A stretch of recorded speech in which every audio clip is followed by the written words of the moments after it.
Deixa sua Bíblia aberta aí em Mateus 11. Amados, hoje o assunto é o Messias. Esta figura que foi aguardada por séculos após ser profetizada. Gerações aguardaram o Messias. Muitos profetas desejaram estar em sua presença, desejaram vê-lo com seus próprios olhos e escutar os seus maravilhosos ensinamentos. A promessa era que ele seria maravilhoso conselheiro, Deus forte, Pai da eternidade, Príncipe da paz. E aqui eu não poderia esquecer do seu título, que é o meu preferido: Emanuel, o Deus conosco, o Deus que está bem próximo de nós.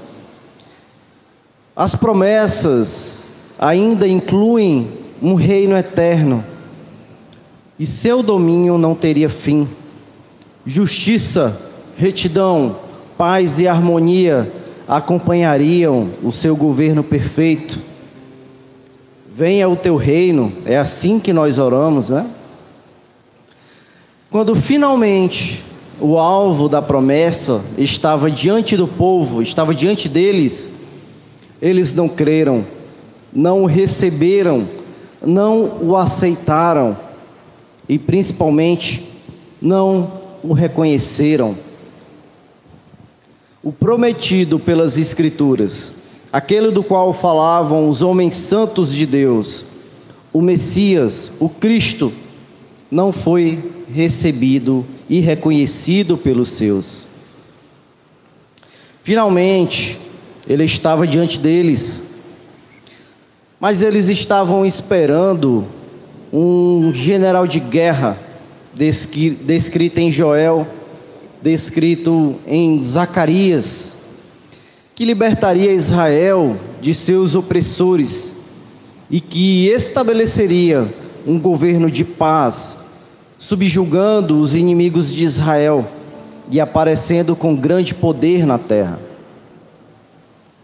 Porém, eles receberam um menino em uma manjedoura, aquele descrito em Isaías. Ou seja, não se parecia em nada com aquilo que tinha sido prometido em outros profetas. Mas eles receberam um menino descrito em Isaías. Um filho se nos deu. E uma manjedoura não parece nada apropriado para um rei. Enquanto a sua entrada triunfal em Jerusalém, se nós analisarmos, né, em um jumentinho, cria de uma jumenta,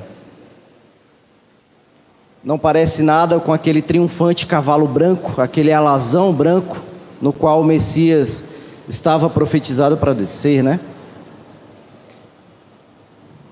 Receberam um libertador que libertaria quem cresce nele, não do jugo de Roma, mas sim do jugo do pecado, não do cativeiro físico, mas do cativeiro espiritual. Receberam aquele que lutou, mas a sua luta não se deu contra os poderes humanos, mas sim contra potestades e principados que aprisionavam o seu povo. Ele não chegou com um exército ou empunhando uma espada na mão, mas a espada que saía da sua boca era a mais afiada de todas e penetrava os mais escuros e amargurados corações, transformando em inúmeras vidas. Os judeus o aguardavam o seu libertador, mas a verdade é que ele libertou também os gentios, pessoas de todos os povos, línguas e nações, da corrente do pecado. De fato, ele disse que voltaria e assim cumprirá todas as promessas de restauração de Israel e para estabelecer o seu governo e assim cumprir as profecias descritas nos profetas maiores e menores do Antigo Testamento. Hoje nós comemoramos o seu nascimento. Eu não quero aqui, irmãos, hoje entrar em polêmicas vazias a respeito de datas, pois o Senhor é aquele que sonda os corações e sabe o que eu e você estamos comemorando hoje. Hoje comemoramos o cumprimento das profecias que o menino nos deu, o Salvador nos nasceu. Mas eu queria fazer uma breve reflexão aqui com vocês hoje. Está todo mundo aberto aí em Mateus 11? Será que a nossa geração reconhece o Messias? Amados, em Mateus 11, o contexto era que Jesus estava pregando para uma multidão, e aí João Batista estava preso, já fazia algum tempo, e ele enviou 2 de seus discípulos para fazer uma pergunta ao Senhor Jesus. E aí, no meio daquela multidão, eles se aproximaram de Jesus e perguntaram: olha, João Batista está perguntando, mandou te perguntar se você era o prometido das Escrituras, se você era aquele que viria, ou se nós devemos esperar outro. E aí, meus amados irmãos, Jesus respondeu assim para ele: voltem e anunciem, aqui no versículo 4, Mateus 11, 4, ele diz assim: voltem e anunciem a João o que vocês estão ouvindo e vendo.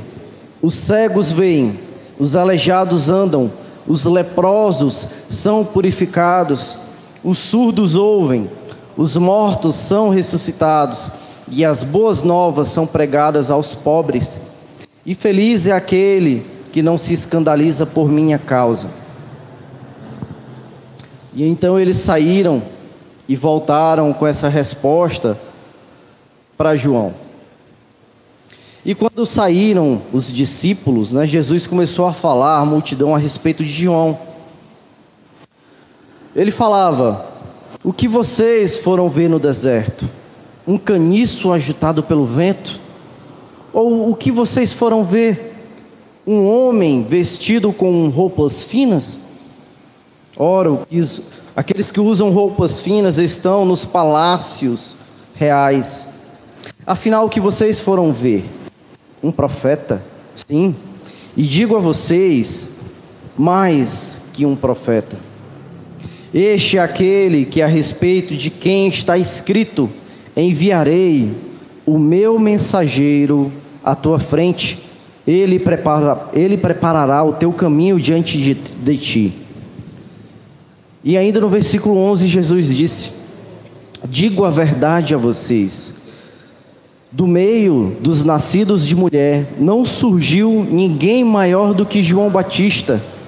Todavia, o menor no reino dos céus é maior do que ele. Desde os dias de João Batista até agora, o reino dos céus é tomado à força, e os que usam de força se apoderam dele. Pois todos os profetas e a lei profetizaram até João. E se vocês quiserem aceitar, este é o Elias que havia de vir. Aquele que tem ouvidos, ouça. Dos nascidos de mulher, não havia ninguém maior do que João. Porém, em momentos difíceis, pelo qual ele estava passando, até o grande João Batista teve as suas dúvidas, E amados, eu quero fazer uma reflexão sobre: será que a nossa geração conhece Jesus? Porque aquela geração, o que Jesus descreve nos versículos a seguir, sabe, é algo que nos chama a atenção. Ele fala assim no versículo 16: ao que posso comparar esta geração?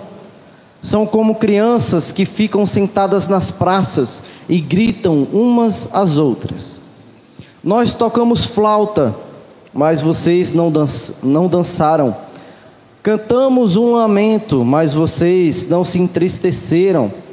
Pois veio João, que jejua e não bebe vinho, e dizem, ele tem demônio. Veio o Filho do Homem, comendo, bebendo, e dizem, aí está um comilão e beberrão, amigo de publicanos e pecadores.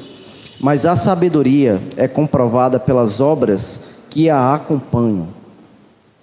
Jesus usa a parábola dos meninos na praça para falar a respeito daquela geração. Jesus se refere a dois ministérios nessa palavra, o de João Batista e o de Cristo. Ambos são rejeitados e alvos de crítica por parte dos grupos religiosos da época. São duas crianças que trazem, de certa forma, assim, por assim dizer, brincadeiras novas. E os religiosos rejeitam essas brincadeiras. A primeira criança, simbolizada por João Batista e o seu ministério, vem e dá a ideia de uma brincadeira dizendo, vamos brincar de festa de casamento. Esta brincadeira de tocar flautas simboliza uma festa de casamento. Mas eles disseram, não, nós não queremos dançar. Ele disse, vamos brincar de festa de casamento. Eu sou o amigo do noivo. Ele disse isso. João 11:30. Depois você pode, João 1:30, você pode ler em casa. Ele disse que eu sou um amigo do noivo. Foi isso que João Batista disse, né? E o noivo vinha para sua noiva. Só que a sua noiva não quis dançar com ele. Aquela geração não quis dançar com o noivo. Vocês depois podem ver Mateus 21:42, Marcos 9:12, Lucas 9:22, está lá descrito. Aquela geração, a noiva não quis dançar com o noivo. E amados, porque Jesus foi rejeitado por todos os grupos religiosos da época, por isso a palavra diz, tocamos-vos flauta e não dançaste. E assim, essa geração não aceitou brincar de festa de casamento, como propôs o ministério de João Batista. Então agora, a segunda criança, Jesus Cristo, diz, vamos brincar de velório. Mas eles também rejeitaram. Ele disse, eu serei morto, Lucas 24:7, e vocês precisam aceitar a minha morte e chorar, que de fato a morte de Cristo traria salvação ao mundo inteiro. Mas eles também rejeitaram, eles não entenderam a mensagem. E assim também o ministério de Cristo foi rejeitado por eles. Por isso a parábola diz, cantamo-vos lamentações e não chorastes. O ensino de Cristo, amados, para aquela geração é simples, mas engraçado, né? Os grupos religiosos, os que dizem que amavam a lei, que se apoderavam da salvação pela força, então ele mandou um profeta para os religiosos, duro como a lei, João Batista, que chamava eles de raça de víboras. E eles o rejeitaram, provando assim que não amavam a lei e não tinham de fato o verdadeiro arrependimento. Então, se acham a lei dura demais, talvez eles prefiram o amor e a graça e a misericórdia. Então eu enviarei a eles o meu filho, cheio de graça e de verdade. Só que eles também rejeitaram. É uma geração que não importa o que for colocado diante dela, eles não iriam crer. Aquela geração só queria acreditar na sua própria versão daquilo que seria o Messias. E amados, hoje em dia não é tão diferente. Muitos moldaram para si uma imagem descaracterizada de Cristo Jesus. Hoje, esta geração é formada por extremistas. Muitos grupos religiosos agem como se o sacrifício de Cristo no madeiro não fosse suficiente para a salvação e impõem fardos muito difíceis de carregar ou suportar, na esperança de que, de alguma forma, aquela obra ou aquele sacrifício possa contar de alguma forma para ajudar na sua justificação diante do Messias. Eles não o conhecem completamente e ignoram o efeito da sua obra no madeiro. Irmãos, além disso, são hipócritas. Pedem misericórdia para si, mas são incapazes de perdoar as faltas e falhas dos demais irmãos. São os primeiros a julgarem sem tirar a trave dos seus olhos. Por outro lado, meus amados, existe também um outro grupo que eles pregam um Jesus alternativo que mais parece ter saído de um filme hippie. Um Jesus moldado sob medida para apoiar e validar um estilo de vida pecaminoso. Como se o Senhor fosse apenas amor e graça. De fato, a essência dele é amor. E ele exerce a sua graça e misericórdia para conosco todos os dias. Porém, eles esquecem de que um de seus atributos é a justiça e que a sua ira cumprirá a sentença estabelecida pelo justo juiz. Não esqueça que o Messias também é aquele que pessoalmente pisa o lagar do furor da ira do Messias, do Deus Todo-Poderoso, aliás. Apocalipse 19:15. Amados, será que a nossa geração conhece o Messias?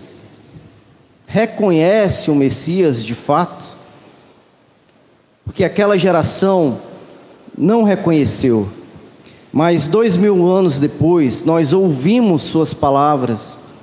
E acredito eu que reconhecemos, pelo menos uma boa parcela de nós, reconhecemos aquele que todos os profetas desejavam conhecer. Hoje nós conhecemos por suas palavras. Elas vivem em nós. Nós vivemos e somos guiados por elas. Diferente daquela geração que se recusou a dançar com Cristo, hoje a noiva, ou pelo menos uma boa parcela dela, escuta suas músicas aguardando ansiosamente por aquele dia no qual começaremos a dançar com o noivo para toda a eternidade. Mas muitos nessa geração ainda estão rejeitando a Cristo, porque formaram em suas cabeças e em seus corações um Cristo personalizado, mas um Cristo que não é aquele que está descrito nos evangelhos. Estão apenas se iludindo. Enquanto isso, Cristo manda os seus sinais para elas. Toca flauta, entoa lamentações, porém, assim como aquelas crianças da praça, eles continuam a rejeitar o Messias. Tá? Irmãos, que a gente possa fazer uma reflexão. Se nós reconhecemos verdadeiramente quem é o Messias e qual a sua mensagem dele para nossas vidas. Eu espero que essa breve mensagem possa ter edificado a sua vida hoje. Deus abençoe a todos.